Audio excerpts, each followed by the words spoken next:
Il existe des vérités que l'on ne voit pas parce qu'on ne veut pas les voir. Non pas parce qu'elles sont invisibles, mais parce qu'elles dérangent ce que nous espérons, ce que nous croyons, ce à quoi nous nous accrochons pour nous rassurer. L'esprit humain, disait déjà un ancien stoïcien, est un avocat brillant quand il s'agit de défendre ses illusions. Il trouve toujours des excuses, toujours des explications, toujours des récits pour ne pas affronter ce qui lui fait peur. Et parmi ces peurs, il y en a une qui traverse les siècles, les cultures, les cœurs. La peur d'être trahi par celle à qui l'on a donné sa confiance. Le stoïcisme ne nous apprend pas à devenir froid, mais lucide. Il ne nous apprend pas à nous méfier de tout, mais à voir les choses telles qu'elles sont, sans les déformer par le désir ou par la crainte. Marc Aurèle écrivait que notre souffrance ne vient pas des événements eux-mêmes, mais du jugement que nous portons sur eux. Or, quand il est question de fidélité, ce jugement est souvent brouillé par l'attachement, par l'orgueil, par la peur de perdre ce que l'on croit posséder. Beaucoup d'hommes sentent confusément que quelque chose a changé, une distance subtile, une vibration différente dans les mots, dans les silences, dans les regards. Mais ils se disent que ce n'est rien, que c'est la routine, que c'est le stress, que c'est eux qui exagèrent. Épictète rappelait que nous ne sommes pas troublés par les faits, mais par les histoires que nous nous racontons à leur sujet. Et l'histoire la plus confortable est souvent celle qui nous évite de regarder en face une vérité inconfortable. Comprendre les signes d'une possible infidélité n'est pas une invitation à la paranoïa, c'est une invitation à la conscience. Le stoïcien n'espionne pas, il observe, il ne traque pas, il perçoit. Il ne s'accroche pas à ce qu'il ne contrôle pas, mais il se prépare intérieurement à toute éventualité, non par pessimisme, mais par maturité.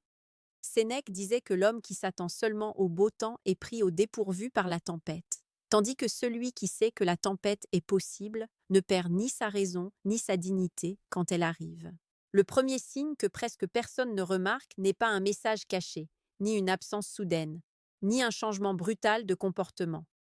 C'est quelque chose de beaucoup plus fin, presque imperceptible, une modification dans la qualité de la présence.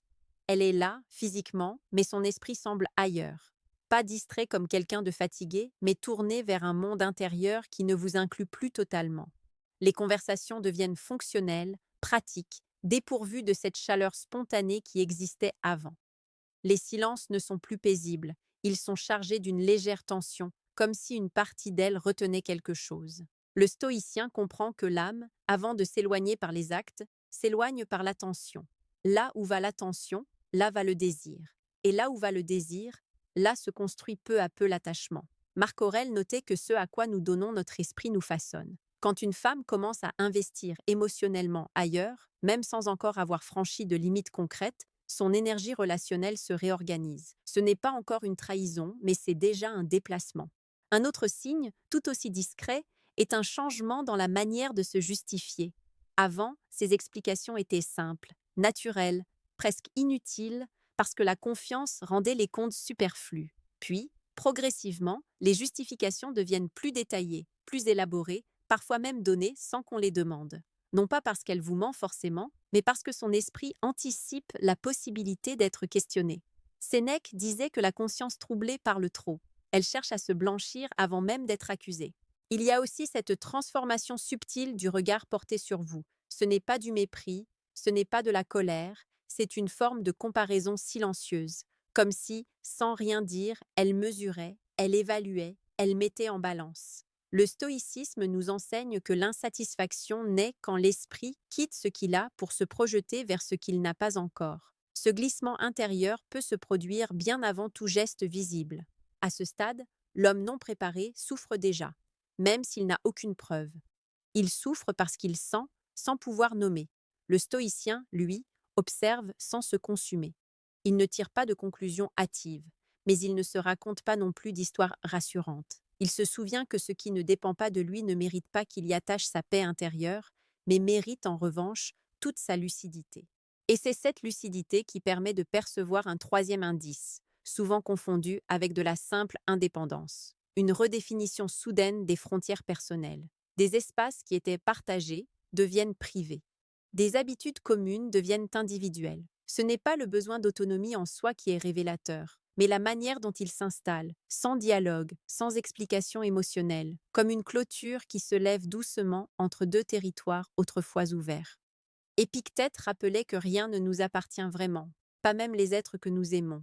Nous ne les avons qu'en prêt, pour un temps incertain. Celui qui l'oublie confond l'amour avec la possession et la confiance avec l'aveuglement.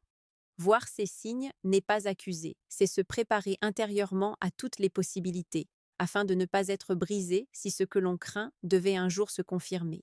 Ce que nous explorons ici n'est pas la suspicion, mais la compréhension, car comprendre, c'est déjà reprendre le contrôle de soi. Et dans les prochains instants, nous irons plus loin dans ces signaux presque invisibles, ceux qui se manifestent dans le langage, dans le corps, dans la manière d'être au monde, bien avant que la vérité n'éclate au grand jour. Le langage, disait Marc Aurèle, est le miroir de l'âme. Pas seulement les mots, mais la façon de les prononcer, le rythme, l'intention cachée derrière chaque phrase. Lorsque l'esprit se détache peu à peu, le langage change avant même que la conscience ne l'admette clairement. Un signe presque imperceptible apparaît alors. Certaines paroles deviennent mécaniques, d'autres excessivement contrôlées. Là où autrefois l'émotion coulait librement, on sent désormais une retenue, comme si chaque mot était pesé, filtré, choisi avec prudence. Ce n'est pas le silence qui est révélateur, mais la perte de spontanéité. Le stoïcien observe sans juger. Il ne s'attache pas à une phrase isolée, mais à une tendance. Une femme qui cache quelque chose n'est pas forcément froide, elle peut au contraire devenir étrangement douce, attentive, presque trop. Sénèque expliquait que la culpabilité cherche parfois à se racheter avant même d'être dévoilée. Cette gentillesse soudaine, déconnectée du contexte, peut être une manière inconsciente de rééquilibrer une balance intérieure qui penche dangereusement d'un côté. Il y a aussi ce changement dans la manière de parler du futur. Avant, le futur se disait à deux. Les projets, même lointains, portaient naturellement le nous. Puis, progressivement, ce nous se dilue. Il ne disparaît pas brutalement, il se transforme en un je plus fréquent, plus affirmé. Non pas un je sain qui exprime l'individualité, mais un je qui semble déjà se projeter dans un monde où votre présence devient floue. Marc Aurèle rappelait que l'âme se prépare longtemps avant que les actes ne suivent. Les mots tracent souvent le chemin que les décisions emprunteront plus tard. Le corps, lui aussi, parle. Non par des gestes spectaculaires, mais par des micro-ruptures dans les habitudes. Le contact physique change de nature. Ce n'est pas nécessairement moins de proximité, mais une proximité différente, parfois plus distante émotionnellement, parfois plus formelle, parfois plus rare sous des prétextes anodins. Le stoïcien sait que l'affection authentique n'est pas seulement un geste, mais une présence intérieure qui se ressent au-delà de la peau. Quand cette présence se retire, même légèrement, le corps devient une scène où se joue un décalage invisible. Un autre signe, très peu remarqué, est la modification du rapport au temps. Elle devient plus difficile à joindre, non pas de manière flagrante, mais par une succession de petits décalages, de réponses plus tardives, de disponibilité floue. Pas assez pour constituer une preuve, juste assez pour créer une sensation diffuse d'éloignement. Épictète enseignait que notre temps est ce que nous avons de plus précieux et que ce à quoi nous le donnons révèle nos véritables priorités. Quand le temps se réorganise, c'est souvent que le centre de gravité intérieur s'est déplacé. Face à ces signaux, l'homme dominé par ses émotions oscille entre deux extrêmes, l'accusation impulsive ou le déni rassurant. Le stoïcien, lui, reste dans l'axe. Il ne se précipite ni vers la confrontation aveugle, ni vers l'auto-illusion. Il se rappelle que sa dignité ne dépend pas du comportement d'autrui, mais de la manière dont il choisit de répondre intérieurement à ce qu'il observe. Il commence alors à remarquer un autre phénomène subtil. La façon dont elle parle de certaines personnes, en particulier d'un homme précis, peut devenir plus nuancée, plus prudente, ou au contraire, anormalement critique. La psychologie humaine nous apprend que l'esprit projette souvent ses conflits intérieurs à travers des jugements apparemment neutres. Trop d'indifférence peut masquer un intérêt. Trop de critiques peuvent masquer une lutte contre une attraction naissante. Sénèque disait que nous fuyons parfois ce que nous désirons quand ce désir nous met en danger. Ce qui est essentiel, dans cette lecture stoïcienne des signes, ce n'est pas de collectionner des preuves, mais de cultiver une clarté intérieure. Car même si l'infidélité n'existait pas, même si tout cela n'était qu'un passage, une fatigue, une transformation temporaire, l'attitude juste resterait la même. Observer sans se dissoudre, aimer sans s'aveugler, rester stable dans ce qui dépend de soi. Et c'est précisément cette stabilité qui permet de percevoir un signe encore plus profond, plus rare, mais aussi plus révélateur que tous les autres. un changement dans la manière dont elle réagit à votre force intérieure. Là où votre calme, votre assurance, votre constance suscitaient autrefois de l'admiration ou de la sécurité, ils peuvent commencer à provoquer une forme d'indifférence, voire une légère irritation. Comme si cette force rappelait silencieusement un engagement intérieur qu'elle n'est plus certaine de vouloir honorer. Marc Aurèle écrivait que l'homme vraiment fort n'a pas besoin de retenir. Il se tient prêt à perdre sans se perdre lui-même. C'est cette posture qui, paradoxalement, rend la vérité plus visible, car elle ne cherche pas à la forcer. Elle laisse les choses se révéler d'elles-mêmes, dans leur propre temps. Dans le prochain mouvement de ce récit, nous entrerons encore plus loin dans ces signaux cachés, ceux qui touchent à la cohérence entre les paroles, les émotions et les actions, et à ce moment précis où l'âme commence à se diviser entre deux loyautés. Il arrive un moment où ce qui trahit le plus n'est plus ce qui est dit, mais ce qui ne l'est plus. Les silences changent de texture. Ils ne sont plus des pauses naturelles, mais des retraits, des zones où l'émotion ne circule plus comme avant. Le stoïcien sait que l'âme ne se coupe pas brutalement, elle se retire par fragments, comme la mer qui recule lentement avant de révéler un paysage différent. Un signe que presque personne ne remarque est la manière dont elle réagit à vos vulnérabilités. Avant, elles suscitèrent de la compréhension, parfois de la tendresse, parfois même un désir de vous soutenir. Puis, sans raison apparente, elle semble l'ennuyer, l'agacer ou la laisser indifférente. Non pas parce qu'elle est devenue cruelle, mais parce que son centre émotionnel s'est déplacé. Marc Aurèle disait que lorsque l'esprit s'attache ailleurs, ce qui le touchait autrefois devient soudain léger, presque insignifiant. Ce n'est pas de la méchanceté, c'est un réajustement intérieur. Il y a aussi ce glissement dans la manière dont elle interprète vos paroles. Des phrases neutres deviennent source de malentendus. Des intentions bienveillantes sont lues comme des contrôles. Non parce que vous avez changé, mais parce que son regard sur vous n'est plus exactement le même. La psychologie humaine montre que lorsque l'attachement se fissure, l'esprit cherche inconsciemment des raisons pour justifier cette distance. Il reconstruit la réalité pour qu'elle corresponde à son nouvel état intérieur. Sénèque parlait de cette tendance de l'âme à créer des récits pour apaiser ses contradictions. Le stoïcien ne se défend pas avec acharnement contre ses interprétations. Il ne supplie pas pour être compris. Il observe. Il sait que la clarté ne se force pas, qu'elle émerge quand les masques deviennent trop lourds à porter. Il se rappelle qu'il vaut mieux être en paix avec la vérité qu'en guerre avec une illusion. Un autre signe, encore plus discret, est la modification du respect implicite. Pas le respect formel, pas la politesse, mais ce respect silencieux qui se manifeste dans l'attention portée à ce que vous ressentez, à ce que vous pensez, à ce que vous vivez. Quand ce respect se dilue, les petites négligences s'accumulent. Des promesses oubliées, des détails qui ne comptent plus, des priorités qui vous placent systématiquement en arrière-plan. Épictète rappelait que nous révélons nos valeurs par nos actes répétés, non par nos déclarations. À ce stade, beaucoup d'hommes sentent une perte de terrain intérieur. Ils cherchent à reconquérir, à séduire de nouveau, à compenser. Mais le stoïcien comprend que l'amour véritable ne se mendie pas. Il se tient droit, non par orgueil, mais par fidélité à sa propre valeur. Il sait que ce qui dépend de lui, c'est sa cohérence, sa dignité, sa capacité à rester calme au milieu de l'incertitude. C'est ici qu'un rappel devient essentiel. Si tu trouves dans cette réflexion une forme de clarté, si tu sens que ces idées t'aident à mieux comprendre les relations, à mieux te comprendre toi-même, alors rester connecté à ce type de contenu peut nourrir ton esprit sur le long terme. S'abonner, ce n'est pas seulement suivre une chaîne, c'est choisir de t'exposer régulièrement à des pensées qui renforcent ton axe intérieur plutôt que tes peurs. Revenons à ces signes presque invisibles. Il y a enfin cette incohérence subtile entre ce qu'elle dit ressentir et ce que son comportement exprime. Les mots rassurent, mais l'énergie ne suit plus. Elle affirme être présente, mais son esprit semble déjà ailleurs. Marc Aurèle écrivait que l'âme se reconnaît non dans les discours, mais dans l'orientation constante de ses actions. Quand paroles et actes ne vibrent plus à l'unisson, ce n'est pas toujours un mensonge conscient, c'est parfois une division intérieure. Et cette division, quand elle s'installe, crée une fatigue émotionnelle.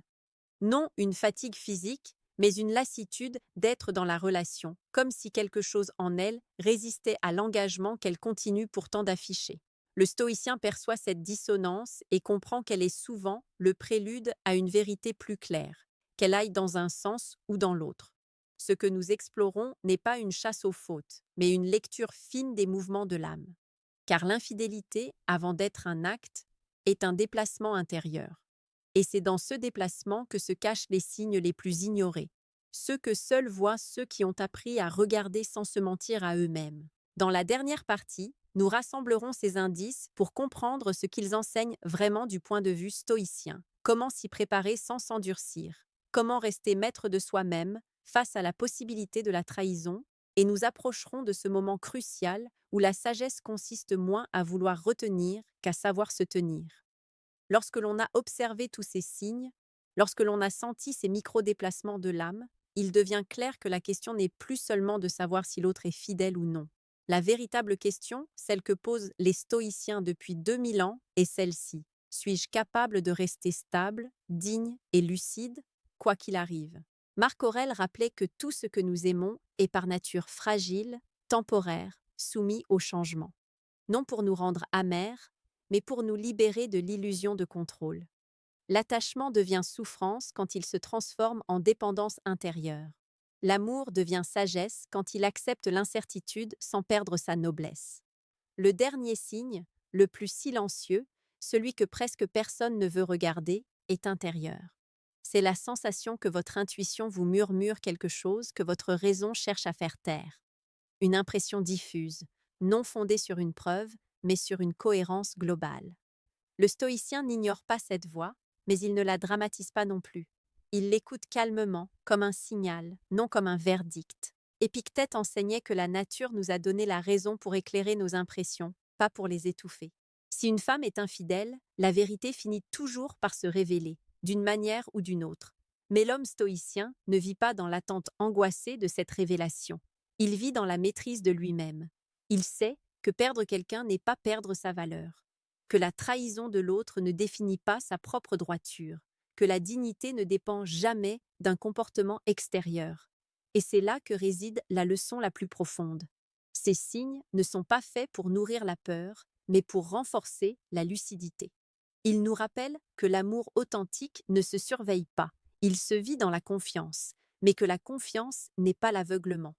Elle est une ouverture accompagnée de conscience. Sénèque écrivait que rien ne rend l'homme plus fort que la préparation intérieure. Non pas une préparation paranoïaque, mais une préparation de l'âme à l'impermanence. Celui qui accepte à l'avance que tout peut changer ne s'effondre pas quand quelque chose change réellement. Il souffre peut-être, mais il ne se détruit pas. Petite parenthèse les amis, j'ai créé un manuel complet sur la séduction stoïque. Il t'apprend comment parler avec maîtrise pour créer une vraie attraction. Le lien est en première ligne de la description. On continue.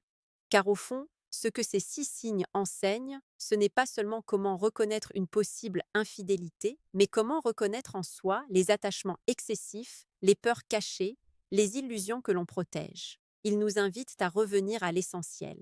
Être un homme dont la paix intérieure ne dépend pas des choix d'autrui. Marc Aurèle disait que la citadelle intérieure est imprenable tant que nous ne lui ouvrons pas nous-mêmes les portes. L'infidélité, réelle ou imaginaire, ne peut détruire un homme qui a bâti cette citadelle. Elle peut l'attrister, le secouer, le confronter, mais elle ne peut le briser. Voir clair, aimer sans se perdre, observer sans s'aveugler, rester droit même quand le sol tremble, voilà la véritable victoire stoïcienne. Et c'est peut-être là, plus que dans la détection de n'importe quel signe, que se trouve la vraie liberté.